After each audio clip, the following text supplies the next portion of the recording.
दोस्तों, आज की इस कहानी में हम आपको बताएंगे कि बुद्ध के नजरिए से हमारी जिंदगी की कीमत क्या है। हम में से बहुत से लोग अपनी जिंदगी की वैल्यू नहीं समझते और अपने जीवन को ऐसी चीजों में बर्बाद कर देते हैं जिनसे हमारा नुकसान ही होता है। कुछ लोग अपनी जिंदगी शराब के पीछे बर्बाद कर देते हैं, तो कुछ लड़कियों के चक्कर में और कुछ अपनी सारी जिंदगी पैसा पैसा करके बर्बाद कर देते हैं। एक बार की बात है, गौतम बुद्ध अपने शिष्यों को जिंदगी से जुड़ी अच्छी बुरी चीजों का ज्ञान दे रहे थे। सभी शिष्य उनकी बातों को बहुत ध्यान से सुन रहे थे। उन सभी में एक शिष्य ऐसा था जिसे प्रश्न पूछने की बहुत आदत थी। वो उठकर गौतम बुद्ध के पास गया और उनसे बोला, आप हमें जिंदगी के बारे में जो कुछ सिखा रहे हैं उस सब का क्या फायदा, क्योंकि हम में से बहुत से बच्चों को ये भी नहीं पता कि हमारे जीवन का मूल्य क्या है और ये जीवन हमारे लिए कितना कीमती है। पहले आप हमें ये बताइए कि इस जीवन का मूल्य क्या है। अपने शिष्य की बात सुनकर गौतम बुद्ध अपने कक्ष में गए और एक चमकता हुआ पत्थर का टुकड़ा लेकर आए। वो टुकड़ा उन्होंने अपने शिष्य को दिया और बोले, मैं तुम्हें इस जीवन का मूल्य तब बताऊंगा जब तुम इस पत्थर का सही मूल्य पता लगाकर आओगे। साथ ही ये ध्यान रखना कि तुम्हें ये पत्थर का टुकड़ा किसी को बेचना नहीं है। गौतम बुद्ध की बात मानकर वो शिष्य बाजार की तरफ चला गया। बाजार में सबसे पहले उसकी नजर एक फल बेचने वाले पर पड़ी और उसने वो पत्थर उस फल वाले को दिखाया और बोला, इस पत्थर के बदले आप मुझे कितने फल दे सकते हो। फल वाला बोला, ये पत्थर कुछ खास तो नहीं है, लेकिन फिर भी इसके बदले में तुम्हें 10 केले दे सकता हूँ। वो शिष्य उस पत्थर को लेकर आगे चला गया। फिर उसे एक सब्जी वाला मिला। शिष्य ने उस सब्जी वाले से उस पत्थर की कीमत पूछी। सब्जी वाले ने उस पत्थर को ध्यान से देखा और बोला, इस पत्थर की कीमत के बदले में तुम्हें ज्यादा से ज्यादा एक बोरी भरकर सब्जियां दे सकता हूँ। इसके बाद वो शिष्य उस पत्थर को लेकर एक सोने के व्यापारी के पास गया। उस पत्थर की टुकड़े की चमक देखते ही उस सुनार ने उसकी कीमत 100 सोने के सिक्के लगाई। शिष्य ने वो टुकड़ा बेचने से मना किया तो वो सुनार उसके बदले 200 सोने के सिक्के देने को भी राजी हो गया। लेकिन शिष्य ने वो पत्थर नहीं बेचा। इसके बाद वो शिष्य एक हीरों के व्यापारी के पास गया और उनके सामने उसने वो पत्थर के टुकड़े को रख दिया।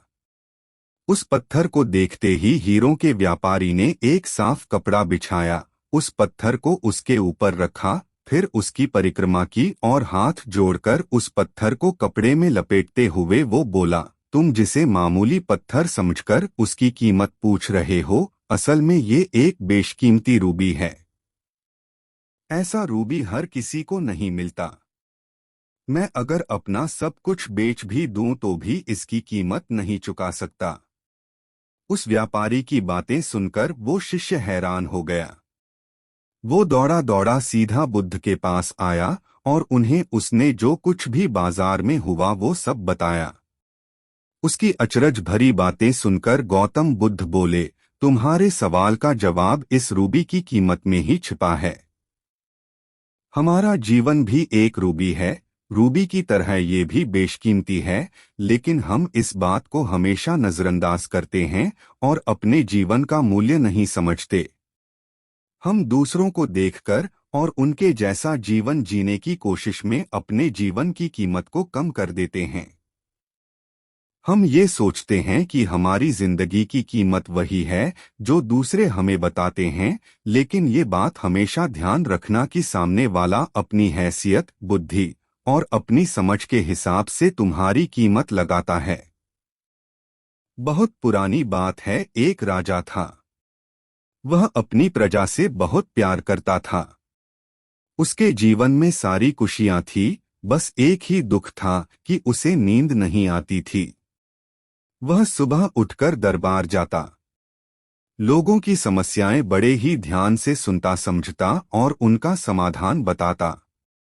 उसके दरबार के दरवाजे सबके लिए खुले थे। गरीब हो या अमीर, छोटा हो या बड़ा, हर व्यक्ति उससे समस्या का समाधान मांगने किसी भी समय आ सकता था। इसीलिए राजा यह सोचता था कि वह बहुत अच्छा है। हालांकि उसे अपनी अच्छाई का कोई घमंड नहीं था, मतलब वह दूसरों के साथ बुरा बर्ताव या उन्हें नीचा दिखाने जैसा बर्ताव कभी नहीं करता था। लेकिन अक्सर वह खींच जाया करता, क्योंकि पूरी रात सो न पाने के कारण अक्सर उसकी बुद्धि ठीक से काम नहीं करती थी। वह परेशान रहा करता था। एक बार उसके राज्य के पास वाले जंगल में एक साधु रहने आए। उन दिनों यह परंपरा थी कि राजा अपने पास वाले जंगल में रहने आए साधु से आशीर्वाद लेने और उन्हें अपने यहाँ आने का न्योता देने जाया करते थे। साधु ने कहा कि वह जंगल में ही रहना चाहते हैं, वह किसी राजा का न्योता स्वीकार नहीं करते, मगर हाँ, राजा को कुछ परेशान देखकर वे बोले, तुम अपनी समस्या मुझे बता सकते हो। राजा ने अपनी नींद न आने की समस्या उन्हें बता दी। बस इतनी सी बात। ऐसा करो, मेरे पास तुम्हारी समस्या का समाधान है। तुम मेरी जो कुटिया है उसमें कल सुबह आना। राजा ने पूछा, कल सुबह क्यों? साधु ने कहा, मेरे पास एक ऐसी जड़ी बूटी है जिसे खाकर तुम्हारी नींद न आने की समस्या खत्म हो सकती है। लेकिन एक समस्या है, वह जड़ी बूटी तभी असर करती है जब सुबह खाली पेट कोई इंसान खुद उस जड़ी बूटी को तोड़े और खरल में पीस ले और खाए। और जैसा कि तुम देख ही रहे हो, मैंने जो कुटिया बनाई है उसके आसपास काफी बड़े घेरे में बाड़ बनवाकर एक गेट लगाया है।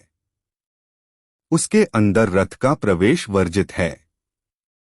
उसके अंदर रथ लेकर नहीं आ सकते, मैंने नियम बनाया हुआ है। ऐसा करो कि तुम कल सुबह आना। दूसरे दिन सुबह साधु के कहने के अनुसार राजा उनकी कुटिया के गेट पर पहुंच गया। वहां रथ छोड़कर उसने शिष्यों से पूछा कि जड़ी बूटी तक जाने का रास्ता कौन सा है। काफी लंबे रास्ते से चलकर राजा बूटी तक पहुंचा। बूटी तोड़ी और शिष्यों से खरल का पता पूछा। फिर घर ढूंढने के लिए भी उसे बहुत चलना पड़ा। फिर उसने वह बूटी पीसी और खाई। रात में उसे बिस्तर पर लेटते ही नींद आ गई। सुबह उसने सोचा उसे साधु का धन्यवाद कहना चाहिए। वह साधु का धन्यवाद करने पहुंच गया। उसने यह भी पूछा कि मुझे बताइए कि यह कौन सी बूटी है, ताकि मैं अपने वैद्य को बूटी के बारे में बता सकूं, ताकि वह ऐसे सभी रोगियों जिन्हें नींद नहीं आती है यह जड़ी बूटी दे सकें। इस पर साधु हंसने लगे, कहने लगे, यह तो एक साधारण सा साग है, तुमने बहुत बार खाया होगा। यह कोई जड़ी बूटी नहीं है। तुम्हारी समस्या इसलिए थी क्योंकि तुम शारीरिक श्रम नहीं करते थे, व्यायाम नहीं करते थे और बिना व्यायाम के नींद नहीं आती है। मैंने इस जड़ी बूटी को खिलाने के बहाने तुमसे श्रम करवाया और इसीलिए तुम्हें नींद आने लगी। राजा को बात समझ में आ गई।